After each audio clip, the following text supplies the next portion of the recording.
Friends എല്ലാവർക്കും നമസ്കാരം. അപ്പോൾ ഇന്ന് ഞാൻ നിങ്ങൾക്ക് നമ്മുടെ എടപ്പള്ളി പള്ളിയിലെ ഒരു വ്യത്യസ്തമായ ഒരു നേർച്ച രീതിയെക്കുറിച്ച് പറയാനാണ് വന്നിരിക്കുന്നത്. അപ്പോൾ നമ്മുടെ എറണാകുളം ജില്ലയിലെ എടപ്പള്ളിയിലെ സെൻറ്റ് ജോർജ് പള്ളിയിൽ നടക്കുന്ന ഒരു നേർച്ച രീതിയാണ് ഈ കോഴി നേർച്ച. കോഴി നേർച്ച എന്ന് പറഞ്ഞാൽ അവിടുത്തെ പെരുന്നാളിനോടനുബന്ധിച്ച് നടക്കുന്ന ഒരു നേർച്ച രീതിയാണ്. അവിടുത്തെ പെരുന്നാളും അതുപോലെ തന്നെ ഈ കോഴിക്കറി നേർച്ചയൊക്കെ ഭയങ്കര പ്രശസ്തമാണ്. ഈ ഭക്തന്മാർക്ക് വിഷമങ്ങൾ വരുമ്പോഴും അവർക്ക് രോഗാവസ്ഥകൾ വരുമ്പോഴൊക്കെ അവിടുത്തെ പുണ്യാളിനെ വിളിച്ച് പ്രാർത്ഥിക്കുമ്പം അവർക്ക് അതിന് പ്രതിഫലം കിട്ടുന്നുണ്ട്. കാരണം അവരുടെ രോഗശാന്തി കിട്ടുന്നതോ അവർക്ക് അവരുടെ കാര്യങ്ങൾ നടത്തി കിട്ടുന്നതൊക്കെ അവിടുത്തെ പുണ്യാളിനെ വിളിച്ച് അപേക്ഷിക്കുന്നതാണ്. അപ്പോൾ അതിന് നന്ദി സൂചകമായിട്ട് അവിടെ കോഴീനെ കൊണ്ട് കൊടുത്തിട്ട് അവിടെ കറി വെച്ച് അവിടുന്ന് തന്നെ കൂട്ടിയിട്ട് തിരിച്ചു പോരുകയാണ് ഭക്തന്മാർ ചെയ്യുന്നത്. അതുപോലെ തന്നെ നമ്മുടെ ഏപ്രിൽ മെയ് മാസങ്ങളിലാണ് അവിടെ ഈ നേർച്ച നടത്തപ്പെടുന്നത്. അപ്പോൾ ഇതിൻ്റെ ഐതിഹ്യം എന്ന് പറഞ്ഞാൽ പണ്ടൊരു ഭക്തന് മാറാത്ത ഒരു രോഗം ബാധിച്ചു. എത്ര മരുന്ന് കഴിച്ചിട്ടും മാറാത്ത ഒരു രോഗമായിരുന്നു. അങ്ങനെ ലാസ്റ്റ് ഒരു വഴിയില്ലാന്ന് കണ്ടപ്പോൾ ഈ ഭക്തൻ നമ്മുടെ എടപ്പള്ളി പള്ളിയിൽ വന്നിട്ട് അവിടുത്തെ പുണ്യാളിനെ വിളിച്ച് അപേക്ഷിക്കുകയാണ് ചെയ്തത്. അങ്ങനെ വിളിച്ചതിൻ്റെ ഫലമായിട്ട് പുള്ളിക്ക് ആ രോഗം പൂർണ്ണമായിട്ട് മാറിക്കിട്ടി. പിന്നെ അസുഖം വന്നിട്ടില്ല. അപ്പോൾ അതിന് നന്ദി സൂചകമായിട്ട് പുള്ളി ഒരു കോഴീനെ കൊണ്ടുവന്ന് നമ്മുടെ പള്ളിയിൽ കൊടുത്തു. അത് ഇന്നും നമ്മുടെ ആൾക്കാർ ഒരു ആചാരമായിട്ട് അങ്ങനെ കോഴീനെ കൊണ്ടുവന്ന് കൊടുത്ത് അങ്ങനെ നേർച്ച രീതി നടത്തുന്നുണ്ട്.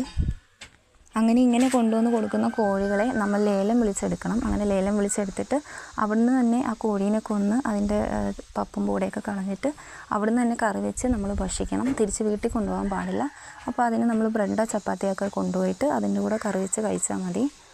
അങ്ങനെ ഈ കോഴികൾ നല്ല രുചിയേറിയ ഭക്ഷണ രീതിയായിട്ട് മാറുന്നുണ്ട്. അതാണ് അവിടുത്തെ ഈ കോഴി നേർച്ച എന്ന് പറയുന്നത്. വളരെ പ്രശസ്തമായ ഒരു നമ്മുടെ നേർച്ച രീതിയാണത്. ഒത്തിരി എന്ന് വെച്ചാൽ ലക്ഷക്കണക്കിന് ആൾക്കാരാണ് ആ പെരുന്നാളിന് അങ്ങനെ കോഴി നേർച്ച നടത്തുന്നത്. അങ്ങനെ ഒത്തിരി ആൾക്കാർക്ക് നമ്മുടെ അനുഗ്രഹം കിട്ടുന്നുണ്ട്. അപ്പം ഞങ്ങളും അങ്ങനെ നേർന്നിട്ടുണ്ടായിരുന്നു. അപ്പം ഞങ്ങളും വന്നിട്ട് കോഴി നേർച്ച നടത്തുവാണ്. അപ്പോൾ കോഴീനെയൊക്കെ ലേലം വിളിച്ചെടുത്തു. അങ്ങനെ സവോളയൊക്കെ വാട്ടി അങ്ങനെ പച്ചമുളകും വെളുത്തുള്ളി ഇഞ്ചി നമുക്ക് കോഴിക്കറിക്ക് വേണ്ട എല്ലാം കൊണ്ടുവരണം. അതുപോലെ തന്നെ സാധനങ്ങൾ നമ്മുടെ തീ കത്തിക്കാനുള്ള വിറകുകൾ, പാത്രങ്ങൾ, അതിൻ്റെ എല്ലാ സാധനങ്ങളും കത്തി ഉൾപ്പെടെ എല്ലാം നമ്മൾ കൊണ്ടുവരണം. അടുപ്പൊക്കെ അവിടെ ഉണ്ടാവും. ബാക്കി സാധനങ്ങളെല്ലാം നമ്മൾ വീട്ടിൽ നിന്ന് കൊണ്ടുവരണം. അങ്ങനെ ഞങ്ങളും ആ നേർച്ച രീതിയിൽ പങ്കെടുത്തിട്ടുണ്ട്. കാരണം ഞങ്ങൾക്ക് ഒത്തിരി അനുഗ്രഹം കിട്ടിയിട്ടുണ്ട്. അപ്പോൾ അമ്മ നേർന്ന നേർച്ചയാണ്. അപ്പോൾ അത് നടത്താൻ വേണ്ടിയിട്ടാണ് ഞങ്ങൾ ഇന്നവിടെ വന്നിട്ടുള്ളത്. ഇതിന് പുറമെ വേറെയും നേർച്ചകൾ അവിടെ നടക്കുന്നുണ്ട്. അതും ഒത്തിരി പേര് വന്ന് നടത്തുന്നുണ്ട്.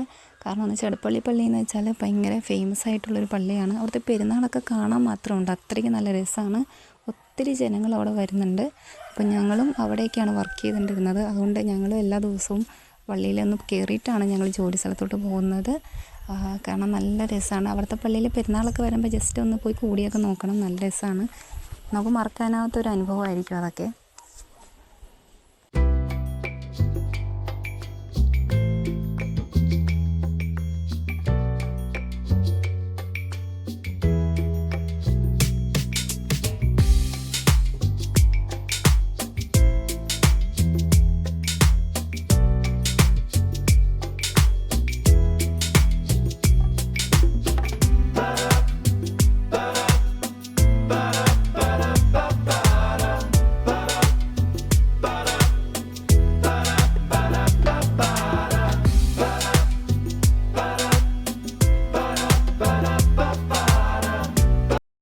ഈ പെരുന്നാൾ നടക്കുന്നത് ഏപ്രിൽ മെയ് മാസങ്ങളിലാണ്.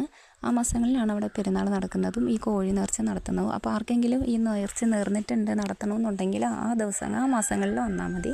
അതുപോലെ ഞങ്ങളും ഒത്തിരി മാസങ്ങളായിട്ട് നടത്താതെ പോയതാണ്. കാരണം ഓരോരോ തടസ്സങ്ങൾ വന്നിട്ട് അത് നടത്താൻ പറ്റാതെ പോയി. എന്തായാലും ഇപ്രാവശ്യം ഞങ്ങൾക്കത് സാധിച്ചു കിട്ടി. അതുകൊണ്ട് ഒത്തിരി സന്തോഷമുണ്ട്. അപ്പോൾ അത് ഞങ്ങളുടെ കറിയൊക്കെ റെഡിയായി. ഞങ്ങൾ ബ്രെഡ് മേടിച്ചിട്ടുണ്ടായിരുന്നു. അങ്ങനെ ബ്രെഡൊക്കെ മേടിച്ച് കഴിച്ച് ഞങ്ങൾ തിരിച്ചു പോരുവാണ്. അപ്പോൾ ഞങ്ങളുടെ വീഡിയോസൊക്കെ എല്ലാവർക്കും ഇഷ്ടപ്പെടുന്നുണ്ടെങ്കിൽ ഞങ്ങളുടെ ചാനലൊന്ന് സബ്സ്ക്രൈബ് ചെയ്യാനും വീഡിയോസൊക്കെ ലൈക്ക് ചെയ്യാനും മറക്കല്ലേ. അപ്പോൾ എല്ലാവർക്കും ടാറ്റാ.